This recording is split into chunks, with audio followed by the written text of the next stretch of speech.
नमस्कार दोस्तों, मैं दिलीप सिंह आप सभी का तहे दिल से स्वागत करता हूं आपके अपने यूट्यूब चैनल द्रोण इंस्टीट्यूट में। तो हम हर्यक वंश पढ़ रहे थे। हर्यक वंश हम पढ़ चुके थे बिंबिसार के बारे में। अब उसके पुत्र के बारे में पढ़ते हैं कि बिंबिसार की हत्या उसके पुत्र अजातशत्रु ने कर दी थी। और हर्यक वंश को पितृहंता वंश भी कहा जाता है। क्यों कहा जाता है? क्योंकि जितने भी गद्दी पे बैठे सब अपनी पिताजी की हत्या करके गद्दी पर बैठे हैं। तो जो प्रथम पितृहंता है इसे अजातशत्रु कहा गया। अजातशत्रु का शासनकाल कब से कब तक रहा है?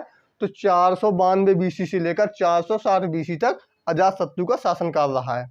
ठीक है मित्रों, तो अजातशत्रु गद्दी पर कब बैठा? तो अजातशत्रु गद्दी पर बैठा 492 बीसी में अजातशत्रु गद्दी पर बैठा। अजातशत्रु का अन्य नाम क्या था? इसका अन्य नाम क्या? कुणिक। क्या था इसका अन्य नाम? कुणिक था। और अजातशत्रु को प्रथम पितृहंता कहा जाता है। क्या कहा जाता है? प्रथम पितृहंता कहा जाता है। क्वेश्चन आपसे पूछ लेता है। जो अजातशत्रु की माता कौन थी? तो महाकौशला थी। कौन थी अजातशत्रु की माता? तो महाकौशला थी। और ये प्रथम बौद्ध संगति, प्रथम बौद्ध संगति किसके शासनकाल में हुई थी? तो अजातशत्रु के शासनकाल में हुई थी। कहाँ हुई थी? राजगृह में हुई थी। और इसके अध्यक्ष कौन थे? तो महाकश्यप इसके अध्यक्ष थे। प्रथम बौद्ध संगति कब हुई थी? तो 483 बीसी में हुई थी। ठीक है मित्र, 483 बीसी में हुई थी। कहाँ हुई थी? तो राजगृह में हुई थी। अध्यक्ष कौन थे इसके? तो महाकश्यप थे। कौन थे? महाकश्यप थे। और शासनकाल अगर पूछ लिया है कि प्रथम बौद्ध संगति में ये शासनकाल किसका था? तो अजातशत्रु का शासनकाल था। ठीक है मित्रों, इसके बाद चलते काशी के लिए प्रसेनजीत ने संघर्ष हुआ। काशी के लिए प्रसेनजीत से संघर्ष हुआ। अब प्रसेनजीत थे इनके मामा थे। किसके? अजातशत्रु के। अब क्यों काशी के लिए संघर्ष करना पड़ा? क्योंकि जब अजातशत्रु ने अपने पिता की हत्या कर दी तो इनके मामा जी थे कौन? प्रसेनजीत। तो प्रसेनजीत ने कहा काशी अब हमारी है। तो अजातशत्रु ने कहा ऐसे कैसे काशी आपकी है? तो इसके लिए दोबारा संघर्ष हुआ। इसके लिए क्या हुआ कि दोबारा संघर्ष हुआ। अब काशी का मतलब ऐसा है कि जो इनके पिताजी थे अजातशत्रु के पिताजी थे बिंबिसार। तो बिंबिसार को दहेज में मिली थी काशी। किसने दी थी? प्रसेनजीत ने दी थी। ठीक है मैं, तो किसने दी थी? प्रसेनजीत ने दी थी। तो जब इसकी मृत्यु कर दी किसने? अजातशत्रु ने। किसकी? बिंबिसार की। तो क्या है कि जो प्रसेनजीत थे जिसने काशी दान में दी थी तो वो कह रहे अब काशी हमारी है। तो अजातशत्रु बोला कि काशी ऐसे कैसे आपकी हो जाएगी? तो इसके लिए क्या हुआ? दोबारा युद्ध हुआ। किसके बीच में? काशी के लिए दोबारा युद्ध हुआ। किसके बीच में? अजातशत्रु और प्रसेनजीत के बीच में युद्ध हुआ। ठीक है, तो काशी के लिए प्रसेनजीत से संघर्ष हुआ। किसका? अजातशत्रु का। और विजय हुआ। कौन? अजातशत्रु विजय हुआ। अब विजय होने के बाद पहले क्या थी? प्रसेनजीत थी। जो प्रसेनजीत थे इनकी बहन क्या थी? महाकौशला थी। महाकौशला किसकी पत्नी थी? तो बिंबिसार की थी। ये आपको कॉन्सेप्ट बताया किसकी पत्नी थी? बिंबिसार की थी। और बिंबिसार का क्या था? पुत्र था अजातशत्रु। अब यहाँ पर देखना आप कि क्या किया कि इसने क्या काशी जीत ली। किसने? अजातशत्रु। काशी जीतने के बाद प्रसेनजीत ने अपनी ही बेटी के साथ किसका विवाह कर दिया? अजातशत्रु का विवाह कर दिया अपनी ही बेटी के साथ। जब काशी जीत ली किसने?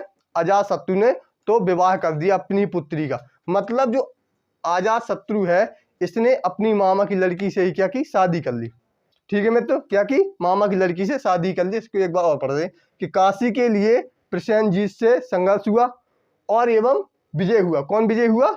अजातशत्रु विजय हुआ। और बाजीरा से विवाह हुआ जो कि प्रसेनजीत की क्या है? पुत्री थी। प्रसेनजीत ने अपनी ही पुत्री की शादी किससे कर दी? ये अजातशत्रु से कर दी जो कि क्या था? इसका भांजा था। ठीक है, और अगर क्वेश्चन पूछ लिया जाए कि अजातशत्रु की पत्नी कौन थी? तो बाजीरा। बाजीरा से इसका विवाह हो गया। अजातशत्रु जैन धर्म का अनुयायी था। अजातशत्रु था जो किसको मानता था? तो जैन धर्म को अजातशत्रु मानता था। और यहाँ पे क्या है कि एक और निष्कर्ष निकलता है यहाँ से, महावीर स्वामी और महात्मा बुद्ध। महावीर स्वामी और महात्मा बुद्ध की मृत्यु अजातशत्रु के शासनकाल में ही हुई थी। कब हुई थी इनकी मृत्यु? तो अजातशत्रु के शासनकाल में महावीर स्वामी और महात्मा बुद्ध की मृत्यु कब हुई थी? तो अजातशत्रु के शासनकाल में हुई थी। ठीक है मित्रों, अजातशत्रु की मृत्यु इसी के पुत्र उदयन ने कर दी थी। किसने की थी? तो इसी के पुत्र उदयन ने। तो उदयन ने अपने पिता अजातशत्रु की मृत्यु कर दी थी। इसके बाद उदयन गद्दी पर कब बैठा था? उदयन गद्दी पर बैठा 460 बीसी में उदयन गद्दी पर बैठा। उदयन का शासनकाल कब से कब तक रहा? उदयन को ही हम क्या बोलते हैं? उदयन बोलते हैं, उदयन। इसमें आप कंफ्यूज नहीं होना, ठीक।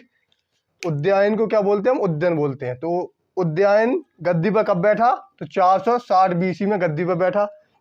उदयन को ही हम द्वितीय पित्तहंता कहते हैं। उदयन को ही हम द्वितीय पित्तहंता कहते हैं। अगर क्वेश्चन आपसे पूछ लिया जाए कि पाटलिपुत्र नगर की स्थापना किसने की थी, तो पाटलिपुत्र को बसाने वाला कौन था? तो आपका उदयन था। पाटलिपुत्र को बसाने वाला नगर कौन सा था? तो आपका उदयन था, ठीक है। तो पाटलिपुत्र के किनारे कौन कौन सी नदी है? तो गंगा, गंडक और सोन नदी है, ठीक है मित्रों। इसी को पाटलिपुत्र को ही हम क्या कहते हैं? कुसुमपुरा के नाम से भी जाना जाता है। पाटलिपुत्र को ही हम कुसुमपुरा के नाम से जानते हैं। और उदयन ने ही पाटलिपुत्र को अपनी राजधानी बना ली थी। उदयन ने ही पाटलिपुत्र को अपनी राजधानी बना ली थी, क्योंकि जो पाटलिपुत्र थी ये तीनों साइड से नदियों से घिरी हुई थी। जैसे आपकी गंगा, गंडक और सोन नदी। जो भी राजधानी हो अगर नदियों से घिरी हुई हो तो क्या होती है? सुरक्षित होती है। इसीलिए उदयन ने पाटलिपुत्र नगर की स्थापना की। और पाटलिपुत्र नगर का दूसरा नाम क्या था? अगर क्वेश्चन आपसे पूछ लिया जाए कि पाटलिपुत्र नगर का दूसरा नाम क्या था, तो कुसुमपुरा इसका दूसरा नाम था, ठीक है मित्रों। और राजधानी किसको बनाया? अगर आपने पूछ लिया जाए कि उदयन ने राजधानी किसको बनाया था, तो पाटलिपुत्र नगर को राजधानी बनाया था। उदयन के 3 पुत्र हुए। उदयन के कितने पुत्र हुए? 3 पुत्र हुए। और तीनों ने क्रम से शासन किया। तीनों ने क्या किया? क्रम से शासन किया। जो पहला पुत्र था इसका कौन था? अनिरुद्ध। उदयन की मृत्यु के बाद अनिरुद्ध ने शासन किया। अनिरुद्ध की मृत्यु के बाद मुंडा ने शासन किया। और मुंडा की मृत्यु के बाद नागदशक ने शासक किया। अब नागदशक ने क्या किया? शासन किया। तो जो नागदशक है ये हर्यक वंश का अंतिम क्या शासक रहा।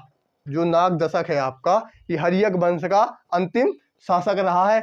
इसकी मृत्यु इसी के मंत्री जो ये है नागदशक का मंत्री था कौन? शिशुनाग। नागदशक का मंत्री कौन था? तो शिशुनाग था। तो नागदशक की हत्या किसने की थी? शिशुनाग ने की थी। इसके बाद शिशुनाग ने इसकी हत्या कर दी।